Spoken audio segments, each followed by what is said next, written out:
Hey, welcome back to the Granite Zero podcast. I'm about to do this episode as a bit of a lone wolf. It was going to be with Little Brown, excuse me, but unfortunately, Little Brown is a busy motherfucker. Yeah, he's busy at work. He's busy with his own podcast. If you haven't checked that out, make sure you do. Obsessive Conversive, which pretty much sums my brother up. But yeah, so what I've decided to do is do a quick 20 minutes or so on the podcast by myself. Old format, which we all know and love. And it gives me a chance to chat amongst myself, talk about things that I want to talk about, not what everybody else wants to talk about. And basically, I like the sound of my own voice. I'm not going to lie, you know. But yeah, it's been a good week. It's been a good week. It's been a bit of a strange week as well. You know, I've been called a coward and a bigot. That's something new, especially for me. Yeah, so a coward and a bigot I've been called this week. Basically, let's get down to it. So we have some travellers that like to park up on the corner of the entrance, basically to my village.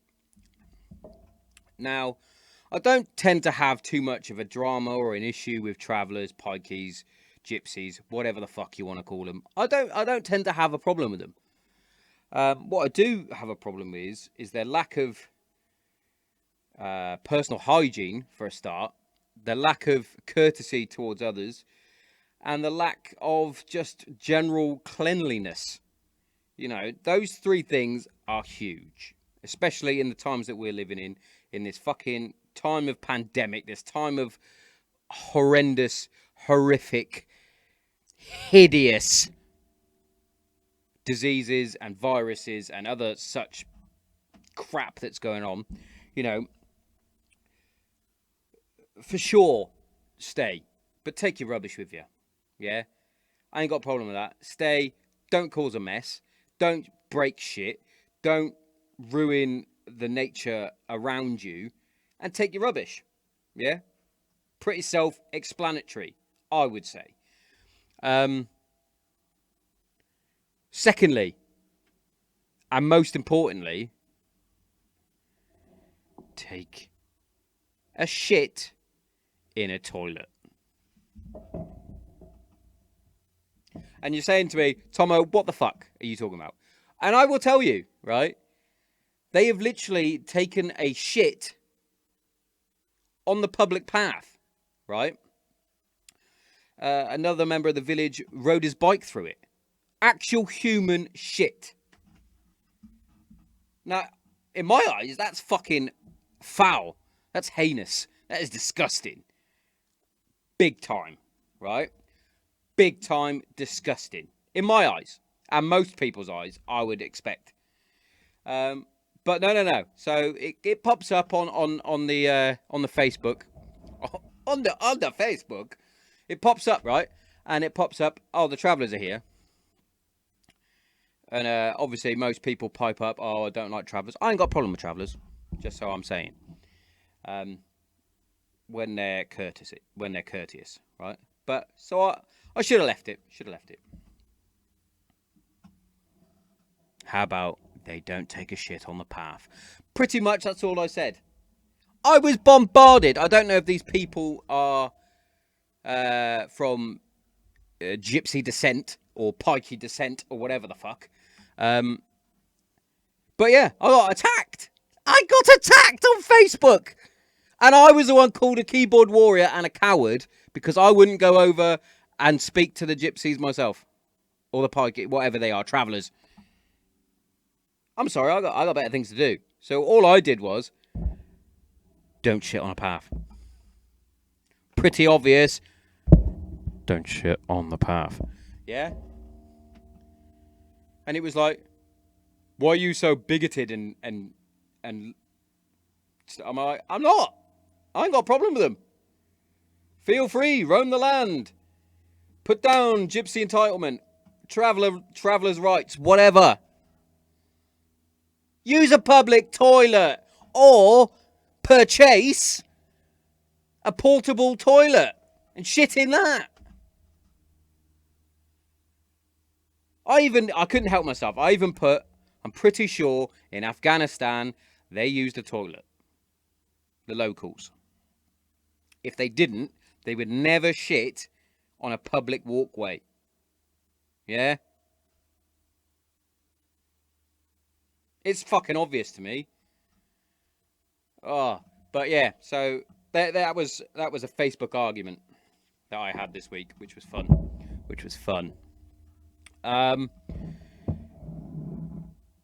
There's not much else really been going on. I got tagged in a nice post by Chris Michaels from the Dark Side podcast. Basically, we went through what he called his hashtag my man truth. Yeah. And it's a really good thing. And I posted mine out yesterday. I had some brilliant feedback on it, and thank you very much for those that did that. But it's a huge thing for a man, right? And I've been saying this since day one of the podcast. It's hard for men to show emotion, to show a vulnerable side, to show their real self. You know, they will do it at home with the missus. They'll do it with their mates every now and then. But most of the time, it is very much, I'm man. I do man things. I build fire. I cook on barbecue. I paint the wall. You know, it's very rigid, very structured. And if you show any sign of emotion, whether you're being sensitive or anything like that, you get the piss taken out of you, or you get bantered by your mates, which is fine, understandable. You know, I'm always at one for it. You know, I always give a bit of banter when banter is needed. Sure. Now, what I'm also about is now letting out that stuff. Yeah. So this is sort of me going through my post, right? So most people know me as Tommo. I'm Tommo. That's how I'd introduce myself. You know, very few people know me as Sean, unless you're close to me. Not many people call me Sean. You know, those at work do, because obviously it's a bit more formal. My mum does, obviously. But most people call me Tommo. You know, it took a while for my missus to actually put me in my phone, in her phone, as my name, and not, you know, Tommo. But yeah, I've always been Tommo, and that has always been sort of an alter ego, or a bit like in the movie Old School. You had Frank, who had his alter ego was Frank the Tank. You know, I was very similar. You know, I still am, I guess. You know, I'd be like, I got a quiet little Saturday. I'm gonna go out with the wife to Home Depot. You know, maybe Bed Bath and Beyond. Who knows? Might not have enough time. That sort of thing. And as soon as I have a beer out with the lads, it then becomes 2 beers, 3 beers, 4 beers, and next thing I know, I'm pissed. I'm getting fucking aggro from the missus, etc., etc. It's just the way it is. That is just the way it is. So, you know, I'm a bit more chilled now. So we'll take you through the story of Tommo, shall we? So I grew up in Hereford, as everybody knows. Yeah, a loving family. My mum, my dad, my brother.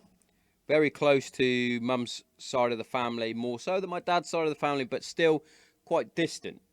You know, I wasn't surrounded by hundreds of cousins, hundreds of other random family members. I wasn't surrounded by that. You know, I had my brother, my mum, my dad, and my pals. Yeah. I grew up very shy. I mentioned this on the last podcast with Shah on the Blonde and Strog podcast. I grew up quite shy, quite reserved, lacked a lot of self-confidence. I wouldn't go out of my way to speak to new people. I wouldn't do any of that. So as you can see, the way I am now is a complete contrast from when I was a kid. And I was bullied as a kid. You know, I was an easy target. I was short, I was skinny, had massive ears, massive teeth, you know, looked a bit like a mouse, you know, and I was an easy target. And that's what bullies look for. And bullies have always got some sort of backstory, or they try and say, well, I was a bully because of this. No, you're a bully because you're a cunt. Plain and simple. Bullies can fuck off in my eyes. I ain't got no time for them. You know, didn't like them growing up, didn't like them in the military, and I fucking hate them now. You know, and I always sort of kept that with me. And I sort of came out of my shell and sort of blossomed, going more into the end of primary school into secondary school, where I became more of a sports person. I played basketball at a very high level. I even played when I was in year 7. I played a year above in the Millennium Youth Games. When I was in year 8, I played for the year 11 team. When I was 12, I actually played for the Hereford men's league, for the Tupsley Chargers. And it was my way of expressing myself. I could be someone different when I was playing sports. A lot of people said I was very arrogant. I would have said I was actually showing confidence because I was confident in what I was doing. I was good at it. Football, I wasn't always the best, but I always tried my hardest. I always played my best, the best that I could play. And the same in rugby. I was naturally a better rugby and basketball player than I was football, but football always took priority. That's how I was grown up. You want to play football. That's how Dad told us to play. You play football. Even if you are better at other sports, you will play football, unfortunately. But yeah, I used to take that and use that as my confidence. Yeah. I then became a personal trainer at the age of 17, 18, when I was finishing up my college national diploma in sports and exercise science. And that was always a passion, you know, training new people, teaching new people the ways of the gym, that sort of thing. I know at the minute, don't really look it, not in fight shape, give me a break. I'm in fucking lockdown shape, all right? But yeah, that was a passion for me. And I wanted to do that at the next level, which is why I went to join the Air Force as a PTI. Unfortunately, I'm part ape in my head and missed out on the aptitude test by, I think, 2 marks on each one. And I basically took the next physical, the next physically demanding job, which a lot of people are going to probably laugh at, but it's not a joke. I joined the RAF regiment. I joined the Air Force's infantry unit. And contrary to a lot of beliefs from members of the Army, members of the Navy, the Marines, you know, it is very tough training. You know, we're only 2-3 weeks behind the Marines in their basic training. You know, we did 28 weeks worth of basic training. Then we did another further, I think it was 8 weeks, 6 to 8 weeks, I believe, of advanced infantry training, or field gunners, as it was known in my day, because I'm old now. But contrary to belief, it took me a while to adapt to military life. The first 4 weeks were extremely hard. I wanted to quit. I wanted to come home. Didn't want to do it. It took a number of conversations with the old man and my brother to basically give me that kick up the ass that I needed to get through the basic training. And once I did, my dream had come true. You know, I was in the Air Force. I'd done it. I followed in the steps, in the path of my grandfather, who served in World War II. My dad who had served 22 years, I was now the third generation Thompson to put on the uniform. That one, and I was proud of myself. And it takes a lot for me to say that, but I was proud of myself. We went off. We joined 15 Squadron. We did the first tour of Iraq, which we ended up handing to the Americans. We closed it down. I was on the last ever. I say ever, but there's since been previous where more British forces there. But it was known as the last foot on the ground. We closed it down. We handed it to the Americans. I was on the last ever foot patrol. I was on the last ever Tesseril patrol of Basra Airfield. We handed it over. I was on that. I did that. Second tour was CAF, and once again we handed Kandahar over to the Americans, which again was a brilliant tour. I had some scary fucking moments on that tour. Some fucking brilliant moments, some right laughs, smoking a cigar on Christmas Day with the lads, almost getting in a bit of a scrap with Dan, which was stupid. But, it is what it is. And, then there was Bastion, and I was in the command centre. I heard that one of my buddies was shot. Priddle, shout out to you, son. And then I found out one of my other close buddies, my section commander on B flight, when I was on B flight, was blown up in a IED. Lost both his legs. Shout out to Robbo. And it was difficult. A lot of those things, a lot of people take for granted. Like I sort of mentioned last time, you're 21, 22, sometimes younger. You sign up, you go away on tour, and you basically step out, and you could die at any moment, or you could get severe injuries. And when you come home, you have a day of decompression. Then they basically send you home. Deal with that, son. You know what I mean? And the idea that you're going out each and every day and you could potentially die or get severely injured, or one of your mates could die or get severely injured, you don't really process that until you leave, and you wonder why you have all these fucking feelings and why people expect you to be normal, but you can't be normal. And they wonder why people like myself try and stick hold of that identity. Like, I've got my uniform dotted about the fucking shedio. I've got my #1 jacket. I've got the Iraq and Afghanistan flag flying up. I've got my medals over there. I've got lots of military memorabilia. And that's because it was the time of your life.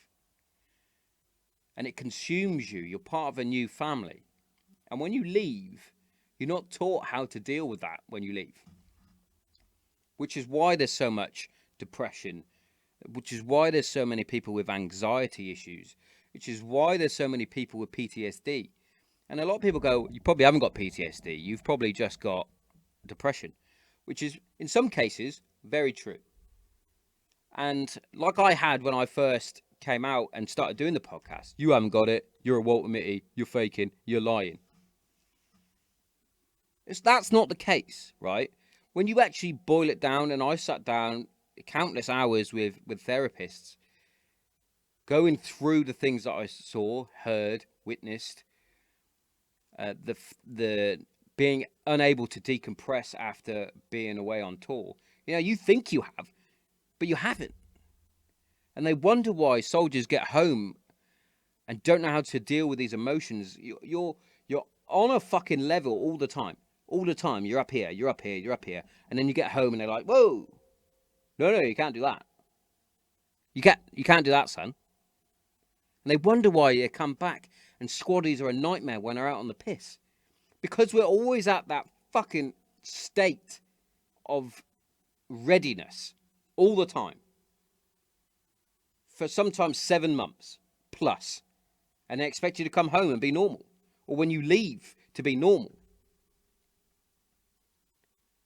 I hate to break it to every member of the British forces, man or woman. We ain't normal. We ain't normal. There's a reason why we've got dark sense of humours. There's a reason why our banter is so close to the mark. There's a reason why we don't really give a shit when we say things to other people. Because we're not normal. We signed up, but especially myself, I signed up to join the military. When I found out I was in the infantry, or going to the infantry, I wanted to go to war. I wanted to. This was before I had kids, by the way, and the missus. I wanted to go to war. I wanted to get those medals. I wanted to go out and fire my rifle at people. I'm supposed to be normal. Ain't the case. And that's what we need to really think about and really get to grips with. I've gone on a fucking tangent here. We're supposed to be talking about Sean, which is part. This is part of me. But yeah, this is something we really need to get to grips with, is how to transition from squaddy to civvy. Because at the minute, it's putting a fucking square peg in a circular hole. It ain't gonna fit. And they wonder why. I'm a prime example. You wonder why ex-squaddies jump from fucking job to job to job, unless they come out and go into another job, such as the fire department, police service, prison service, that sort of thing. They will jump and jump and jump and jump, and they're not settled, or they're in a job and they fucking hate it. Prime example. They fucking hate it because you're not part of something. You're not doing something that is memorable or worthy, and you're stuck. You'd give anything for them to go, we need you back. Not that it's going to happen, but hey, we need you. Tommo. Sean. Tommo Thompson. We fucking need you. That's not going to happen. But if it did, you'd be like, yes, please. Please. Because you miss the camaraderie. You miss the banter. You miss these fucking weirdos that you spent day in and day out with each other for years and years and years and years and years. That's the gen of it. That's the truth. That is gen. Excuse me. But yeah, back to me, back to the story of me. So I joined up, as you know. Not normal. Like, when I say not normal, I had a lot of issues anger-wise. I still do. I snap easily. I get angry quickly. Everybody knows it. But when I'd go out as a 18, 19-year-old, even when I joined up, 20, 21, 22, 23, up until the point where I got Jess, yeah, that's my eldest, I was a fucking nightmare. Even I was worse when I was serving, because I thought nobody could touch me because I was fucking squaddy. But I would actively go out, and if someone was looking at me funny, I'd say, "Hey, you're looking at me funny." And this is not me acting Billy Big Bollocks, because I got a pasting a few times, sure. But you learn a lot about yourself in a fight. You know, whether you got the minerals to stay there and fight if you're losing it, whether you got the minerals to keep fighting. You know, there's many a time where I might have looked a bit fucking nuts. There was one time in particular where I was out in Hereford, and there's a fucking lad gobbing off to me, and in my head, I thought, if I kick fuck out of this guy, I'm going to get kicked off basic training, and I won't be allowed to continue, or I'll get recoursed or whatever. And that stayed in my mind. So this lad was fucking teeing off on me. He was fucking hitting me a lot. I had fucking blood gushing out my face. My eye was all split. The only thing I thought to do, instead of being how normally I would just go nuts and start fighting, but in the back of my mind, I was like, I'm going to get kicked off this course. So instead of thinking self-defense, knock him out, I took it and I did something pretty disgusting. I was pretty disgusted with myself, if I'm honest. It was very similar to the Fight Club bit where well, basically I spat a load of blood in his face and said if he's that hard, he's going to come and properly finish me off because he hits like a girl or something like that. So it's a bit like the Fight Club where he's going, "Come on, Lou," and all the blood's. Yeah, I was like that. Um, but yeah, it actually turned out that I got in the shit for not fighting back.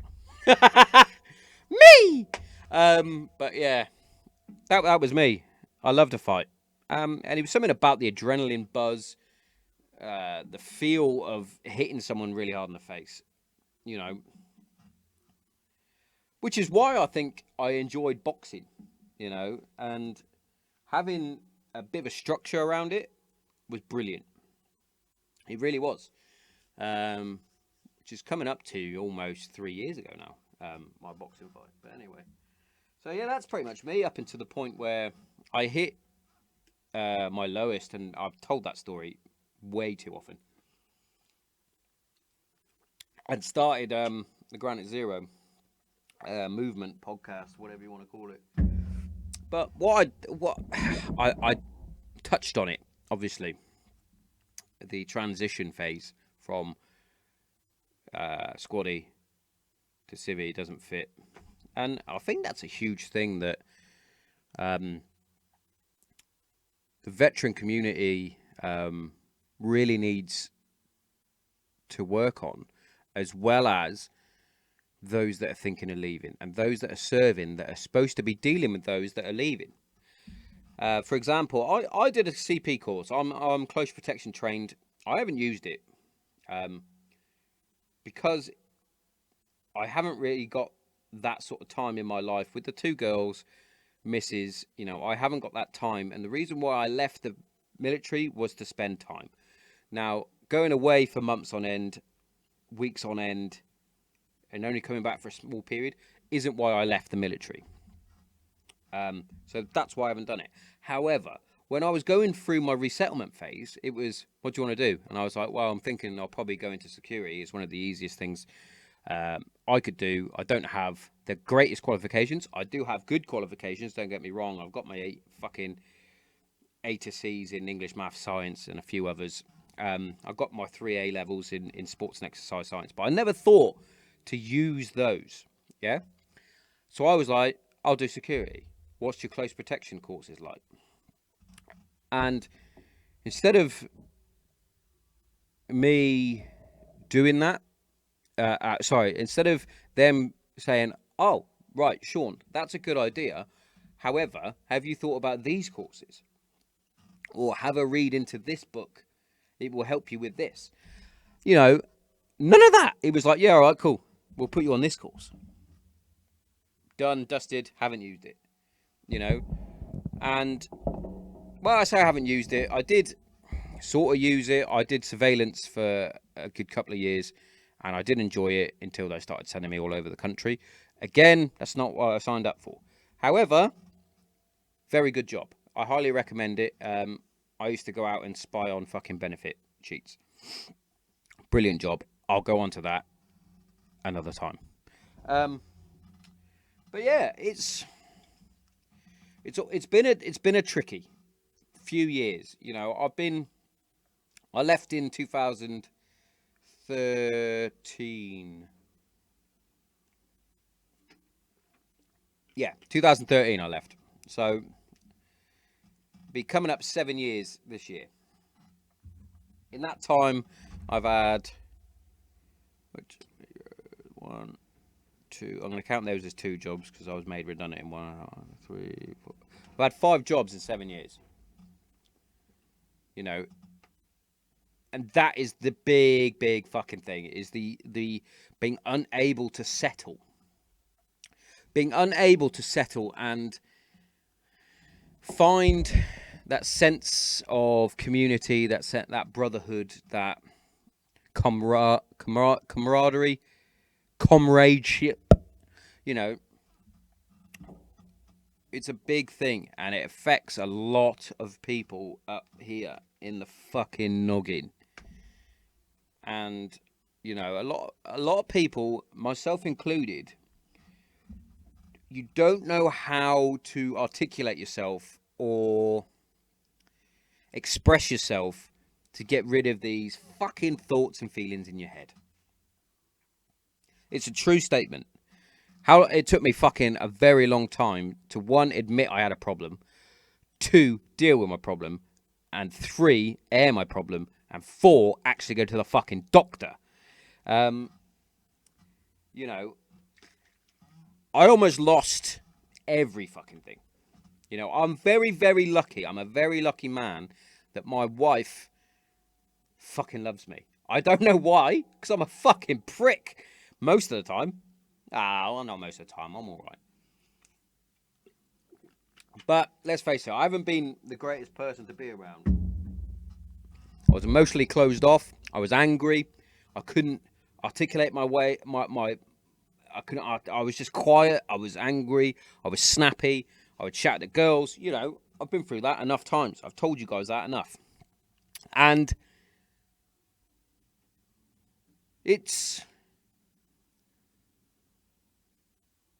I'm lucky that she could see that I was struggling with something, and she would not let me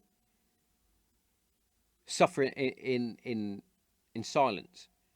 She was always saying, "You need to go and see someone. You need to get help. Phone your brother. Speak to Chris. Speak to Dan. Speak to Smudger. Whoever. Talk to someone." And if you listen back to episode 1, now that was a fucking long time ago now, or it seems like it. If you listen to episode 1, I literally purged myself. I literally word vomited and had fucking mouth diarrhea for those, I think it was 40 minutes that I was talking, 20 to 40 minutes, somewhere around that region. And I was fucking all over the shop. And it was as though I just went, fuck it, and let it all out. And as soon as I did, I felt much, much better. That is a true fucking statement. I felt much better. Yes, throughout this year's transition from Sean to Sean Tommo Thompson, the host of the Granite Zero podcast, you know, there's been mostly ups, sure. I've had some brilliant fucking guests on the show. You know, big shout out to one, Jack Shaw, that's fighting in the UFC Fight Island coming up. He's fighting on that. So big shout out to Jack. Fucking love and support from the Granite Zero podcast. All of us fucking love and want you to do your best and win. So there's him. You've got Mason Jones. Man, when he first spoke to me, he was an up and comer. Now he's the fucking Cage Warriors lightweight champion, you know, and he's still getting better and better. So, and like I said, unbelievable ups. I've had these guys that I'd never even in a million years think that I'd ever get to have a conversation with, let alone feel as though I'm their mate. But then I had those blips and those down moments where I sort of got lost in myself again, where I was feeling negative for no reason. It just came over me. I was feeling negative, feeling upset, feeling unworthy, feeling shit, basically. Feeling like nobody really gave a shit about the podcast, about what I'm doing. And then I had to take that minute and think, why did I start the podcast? It's not for others. It's for yourself. If others are listening and take something away from it, brilliant. But it's for you. It's your journal. It's your journey through all this. You're getting these guests on. You find out what makes them tick. You find out this and that. It's helping you talk. It's helping you get open. It's bringing positivity back in your life. And that's what I needed. And that's what everybody needs. That's suffering from PTSD, depression, anxiety. Even if you got fucking eating disorders and sleep disorders. Talk about it. Talk about it. You know? Trust me. proof that it fucking works. The reason why I'm drinking water, by the way, is one, water is fucking brilliant. Need more water in your life. Two, I've had far too many coffees this morning. Because I had to be teacher dad today. I had to take the girls through their homeschooling stuff, which I haven't done on my own yet. And it was alright. I couldn't be a teacher, though. Fuck that noise. Yeah. What else did I have on my agenda? You ask. Pretty fucking simple, right? Today is July 7th, so 7/7. So it's the anniversary of the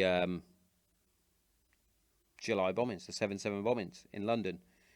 Now, it's hard to believe that this happened 15 years ago.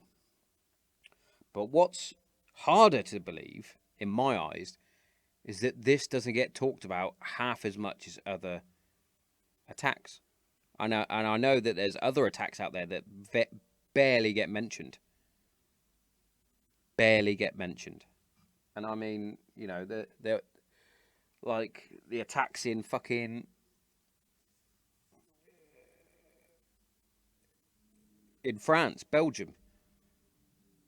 I haven't heard a thing about them in since it happened. You know, everyone turned their fucking profile picture to fucking the flag. Sure.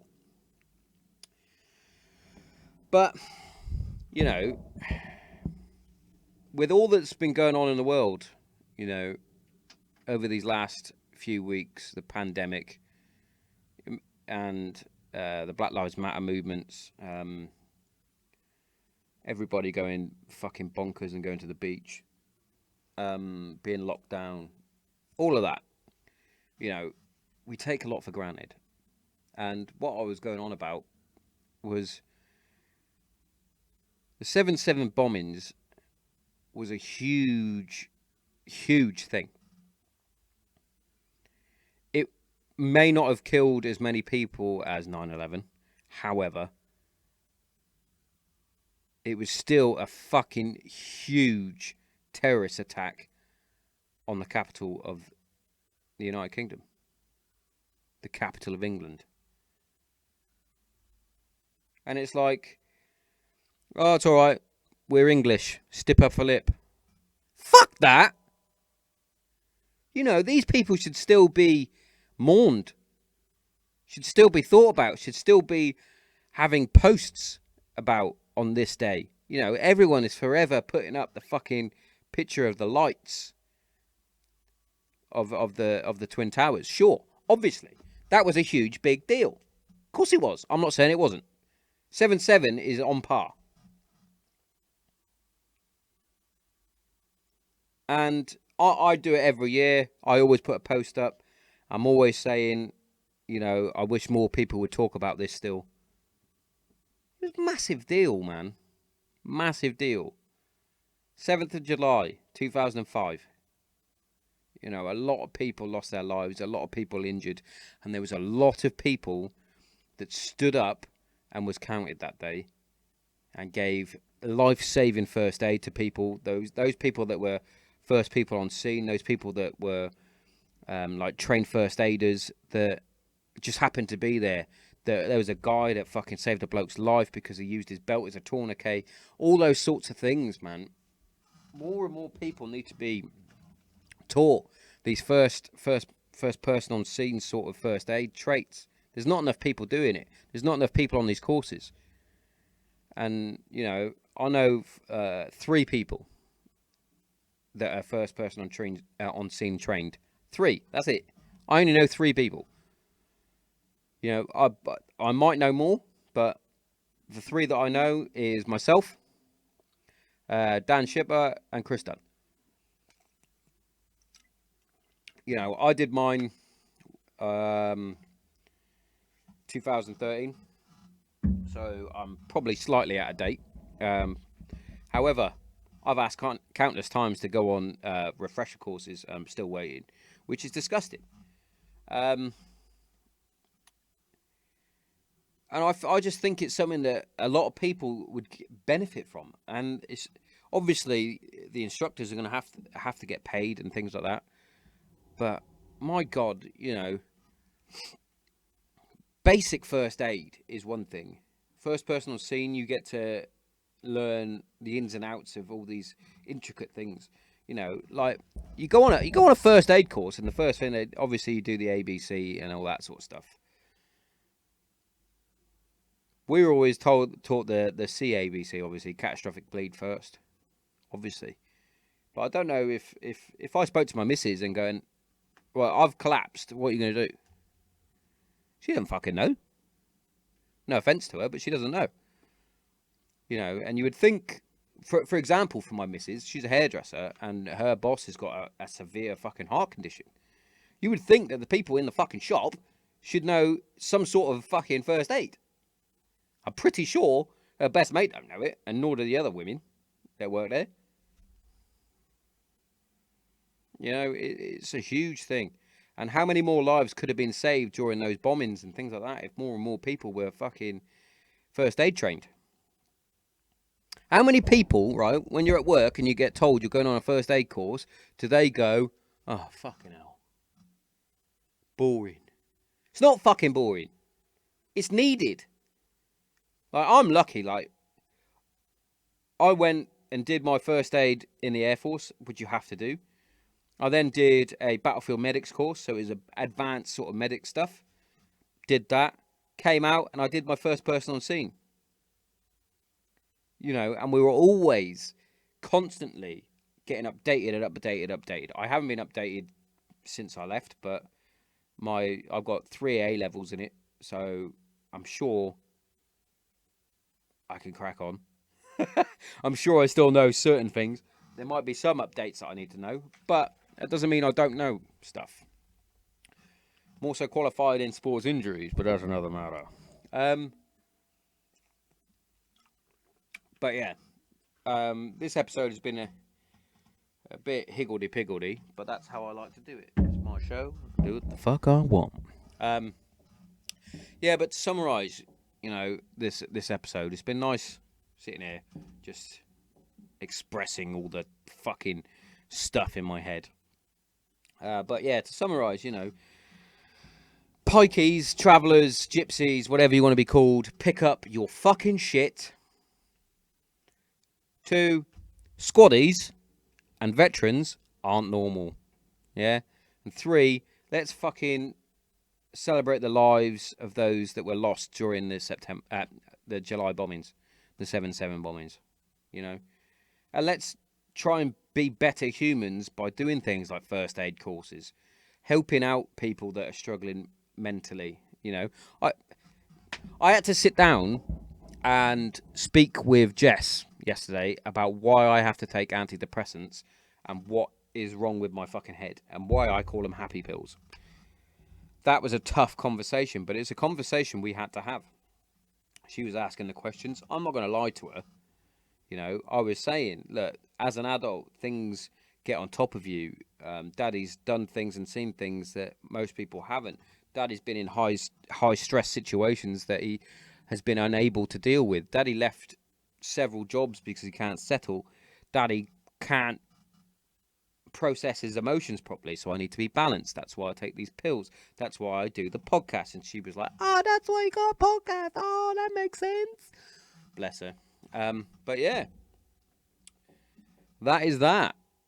But yeah, that's a good 45 minutes of me talking. It was only supposed to be fucking 20. That's just to myself. So stand by the next guest that I have, because it's going to be 3 fucking hours. Maybe, if I don't get in the shit.